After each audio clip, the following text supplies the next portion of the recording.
Here we go. Marker.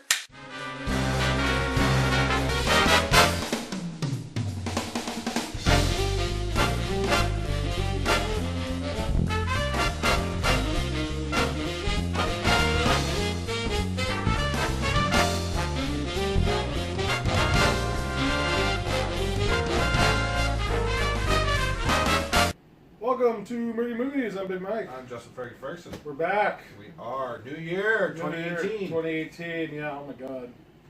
I'm old, man. What they were just showing like on like Facebook or something the other day, like movies that turn like 30 and shit. It made me feel so old. 20, you know? Or even 20, yeah. 20 years old, that's like things that happened like, 2008 was 10 years ago. Yeah, I know. I was thinking about that the other day, like, what was I? I can't remember what it was. We graduated 14 years ago. Did. Dear God, man. I feel so old.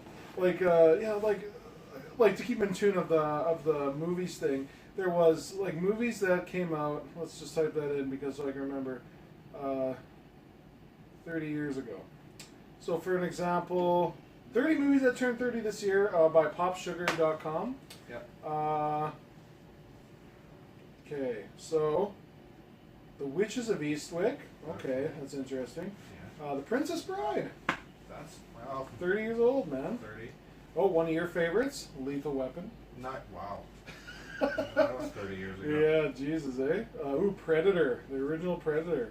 Nice.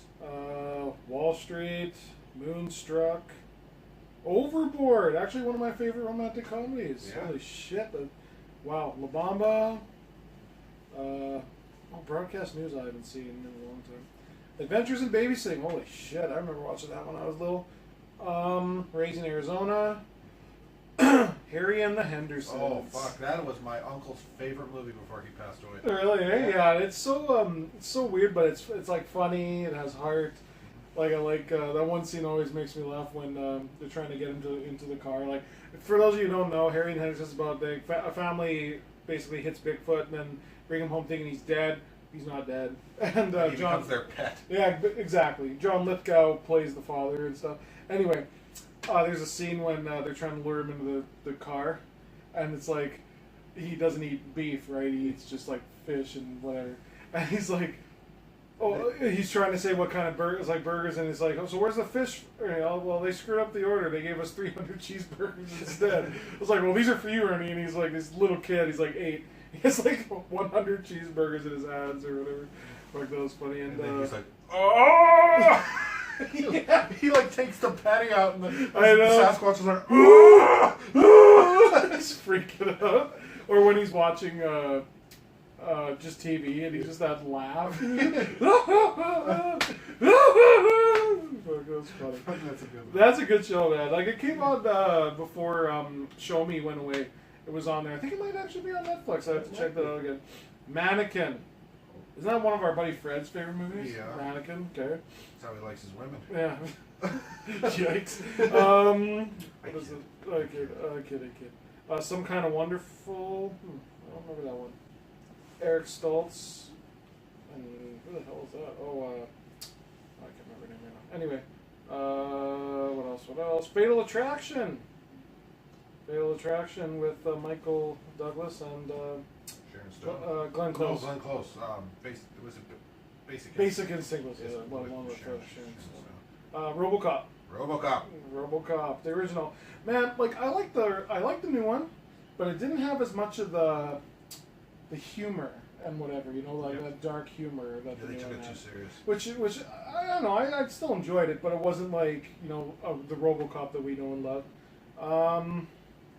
Let's see, what else here? Oh, Eddie Murphy Raw when he did his stand-up there. Fuck. Wow. Yeah, Full Metal Jacket. Good Morning Vietnam. Oh man. Lost Boys, Planes, Trains, and Automobiles. This next movie is actually one of my favorite movies, and I don't know why it's one of my favorites. The Secret of My Success with Michael J. Fox. Have you ever seen that show? No. He's a young kid, and he decides he's going to go off to New York to make it. He has a job in the business industry, and then they decided to can him, so he's stuck there, right? So he's like, I don't want to go back home. So basically what he does is he finds his uncle, who works in a mailroom. Like I said, I have no idea why I like this show. It's funny. It's romantic kind of comedy vibe. But anyway, so he gets hired by his uncle. And he works in the mailroom, but he adopts a different personality of like this high class businessman. So he's basically what could I use it? Like there's another movie that's kind of like the same thing where he's basically playing two roles. He's playing like Brantley Foster, this guy from Kansas, that's who he really is, and then he's playing Carlton Whitfield up on like the 37th floor or whatever. Yeah.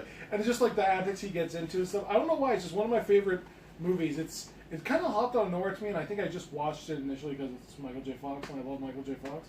So yeah, so I watched it. I don't know. Anyway, you should check it out. It's actually quite interesting. Spaceballs? Spaceballs. 30 years old. 30. Oh man. Wow. That's All right. crazy. Yeah. 3 Men and a Baby.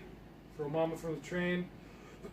Classic for all those ladies out there. Dirty Dancing. Oh, Dirty Dancing is 30 years. Dirty Dancing. The Sways. The Sways. Sexy Sways. Yeah, man. So anyway. I was watching this thing with Whoopi talking about how he got her the role in Ghost. Okay. Because they didn't want to hire her for her role in Ghost, the role that she won her Oscar for. Right, yeah, I totally forget she won that for Ghost. But anyway, Yeah. They didn't want her when they were casting the movie.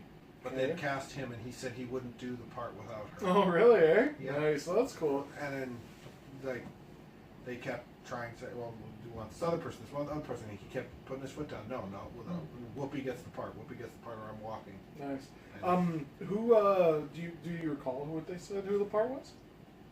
That like the part that they who wanted to play the part before, or they wanted to play the part instead of Whoopi? They had like a list of other actresses they wanted to fill. Oh, okay. That role in Ghost that Whoopi plays. Right. But they To never play said that, what. but they didn't want Whoopi to be that part. Yeah. And My guess is that I don't want to say it, but they're white, probably. yeah, That's my guess. I'm guessing.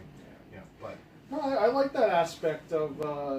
Patrick that. Swayze was just a nice guy. Oh, overall nice dude. You know, like I haven't heard anything really bad about him, and it's just I mean, like he would, like one of the most things he'll always be remembered for, besides like Dirty Dancing goes, is that Chippendale sketch from Saturday Night Live. Yeah. And I mean, just how he was in that with Chris Farley, and he always like he would actually talk about Chris Farley after he passed or whatever, about how he loved to do that with them, and how kind of humble Chris Farley was and stuff. So it was really cool to see that. So it's sad they're both gone now. Great, now I'm depressed. No. Yeah, all right. So we were talking about things that like just catching up. Yeah, catching up. Yeah, like because we watch. We're going to basically talk about the movies that we've seen in 2017. So I'm going to have to break out Wikipedia for this because it's been a while. So what, off the top of your head, what movie do you think stood out for you in 2017? Logan. Yes, Logan. You know, I actually, and the thing is, I actually did just recently watch Logan. I'm freaking playing catch up, so yeah. I quite enjoyed it. What could I say about it? It is a good. I mean, spoiler alert. It's a good send off. It's very different. It feels like an X-Men movie, but not really.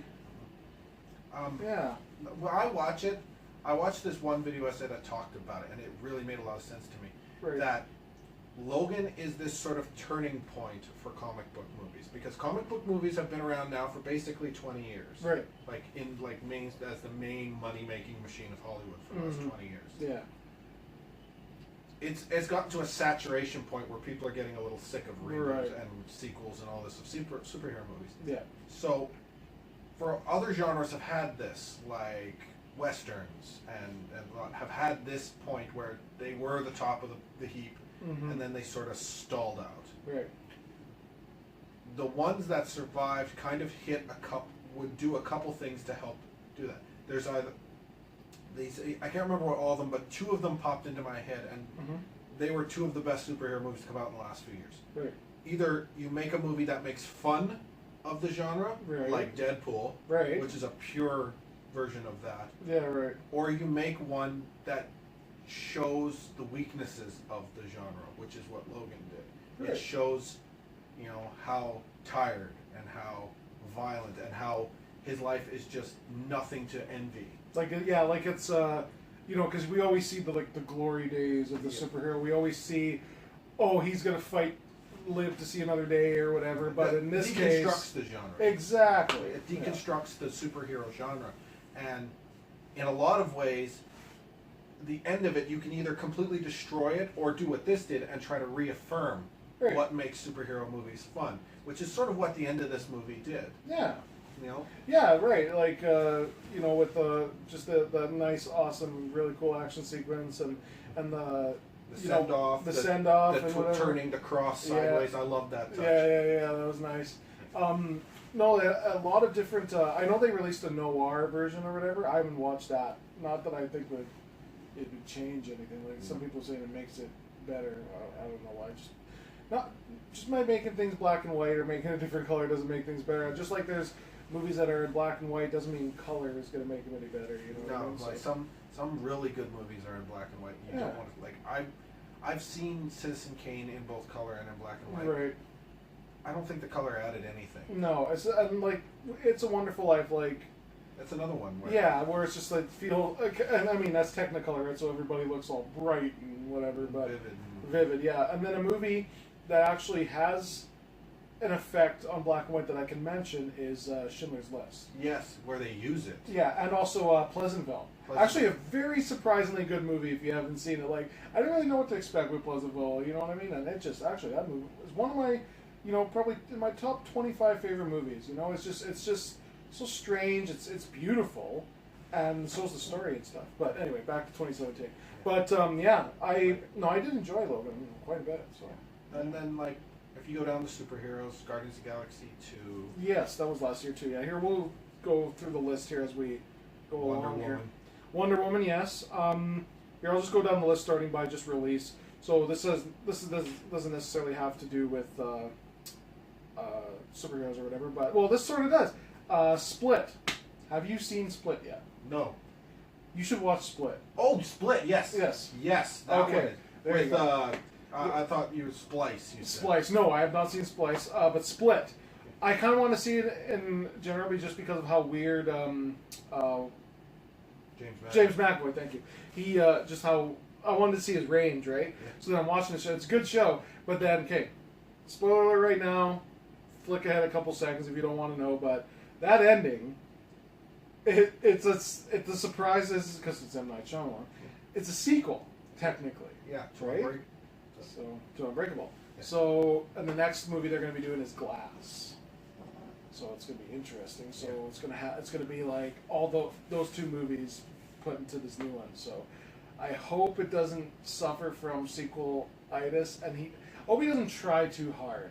You know what I mean? Like I don't know what to expect from Glass, but anyway, that's a future movie. Yeah, M. Night Shyamalan. I think this was sort of was a nice comeback for him, but hopefully he doesn't revert back to his regular form of the last decade or so. Yeah, no, just really strange movies. A movie that's nominated for Best Picture right now is Get Out. So that movie came out in January. Oh, it came out in January. So and that movie we were talking about before we started filming this. I did enjoy it. I found it's very cool to see a different director in the chair, and again, a black central film, which is quite interesting and also very cool to see more of that culture come into play a lot more now. I did like the one scene that actually it wasn't overall too scary for me, but the one scene that freaked me out was when he's out in the yard, because I have dreams like this all the time. Yeah. Where he's out in the yard and he's looking out, and all of a sudden he sees someone running towards him. And he's like, am I seeing this? And then all of a sudden it's he runs up to and then he turns and he goes that way. It's holy shit. That actually freaked me out a little bit. What else? Let's see. Have you seen, Sad the movie? Have you seen A Dog's Purpose? No, I did not want to see it. I don't know if I want to see it because I just know that I'm going to cry my face off. So what else? Yeah, like you say, Wonder Woman did come out in 2017, right? She did. Yeah, so we did talk about Wonder Woman prior, before, but we both felt that it was a very good show. Mm-hmm. A little bit of this, Beauty and the Beast, yes. What else? Kong, Skull Island. Kong. Actually, I did. Have you seen Kong? I have seen Kong. Yeah, I do. I do like it, and I like because my first thought with Kong, real quick, is that it was. I'm like, okay, Kong versus the current Godzilla. Yeah. Like, that Godzilla's fucking huge. He is. So, and you put him up against Kong, who's like, basically, like, if you were, so here's Godzilla, and here's Kong, right? So it's like, holy shit. But they did cover in the show, and he is actually bigger than any of the other Kongs that we've seen so far. That he's just a baby. So that's messed up. That's a big fucking grill. So, unless, I don't know, like I said, we'll see. We obviously haven't seen a preview for the new Godzilla movie, so we'll see how that goes. Oh, another one for me. I actually just watched the original yesterday. Okay. And I want to see this one. It came out last year. Trainspotting 2. Right, I've never seen any of them, so... The original Trainspotting is so good and dark. Oh my god, is it? It's a movie about drugs. Well, yeah. It's about drugs in the late 80s, early 90s in Scotland. And Ewan McGregor's in that, right? Ewan McGregor's the main character, Yeah. and it's about a guy. The catchphrase in the movie, the premise of the movie is you can either choose to be a schizoid druggie or you can choose life. Right. And his character is a guy who is like a fucking hard drug user. Right. And he cleans up his life. Okay. And it's sort of his relationships with his friends and all of this sort of thing, his parents and him, the fight for him to get clean, his underage girlfriend. How old is she? She's like 16. Oh, jeez, okay. And this amazing cast. You have Ewan McGregor, Robert Carlyle, Rumpelstiltskin from Once Upon a Time. Oh, yeah, sure. I know who you're talking about, but Yeah. I can't remember his name. The guy from Wonder Woman, the Scottish guy from Wonder Woman. He's in that too. He has one of the funniest fucking scenes in the world. He has a job interview in this one scene, and he's so nervous. So Ewan McGregor gives him some speed. Oh, God. Okay. Gives him Why would you do that? Gives him speed. And so he goes to this interview. Melatonin, maybe. Speed? Yeah. Jesus. Gives him speed. And he's just like, it's like his interviewers in front of him. And he's just rambling in really fast, thick Scottish accent. You can't understand a word he's saying. He's talking really fast. Yeah, Jesus. No, yeah. I should watch that show. So, I guess, what, do you think it warranted a sequel? Like, do you think it... Yes. It was one of those movies where it was like, the original was so good. Mm-hmm. And it made sense to leave it alone for as long as they did. Okay. And you can come back to it. When they came back to it later, it made sense. Okay. Well, that's always... I'm trying to think of another movie where they did that, where they left it alone for a long time and came back, and the sequel was just as good as the original, like Blade Runner.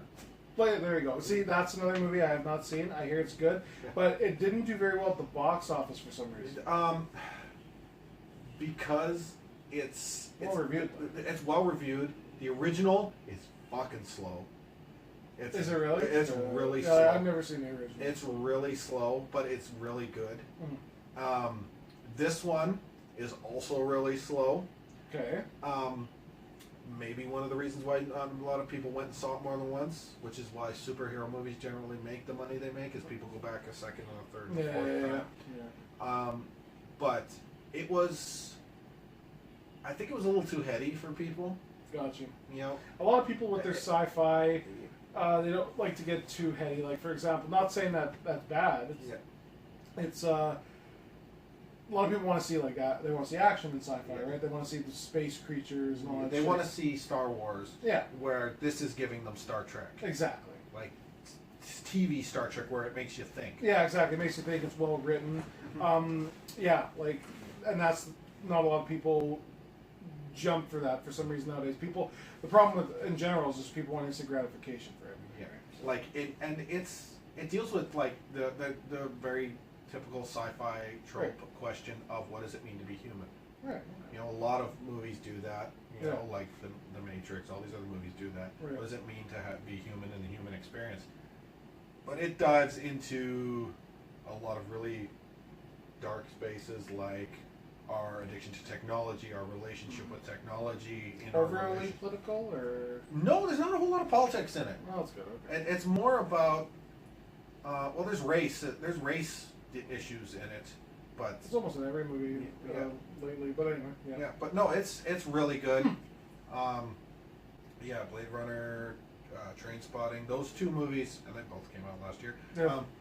It made sense to leave them for a while, you know. Right. It's not one of those ones where you can, like Star Wars or a superhero movie, where you can pump out a lot of action movies afterwards. But you know, if you can find the right story, you can make another one. Right. Exactly. So we got a lot of movies to cover. So we're gonna end this episode off, and we'll do a part 2 of our favorite movies of 2017 because. Just like we did last year. There's just so much to talk about. You can't cover it in 20 You can't minutes. cover a whole year in 20 minutes. Exactly. So, okay. So, until part 2, I'm Big Mike. I'm Justin Fergy Ferguson. And grab your popcorn, folks. There's more to talk about. Yeah.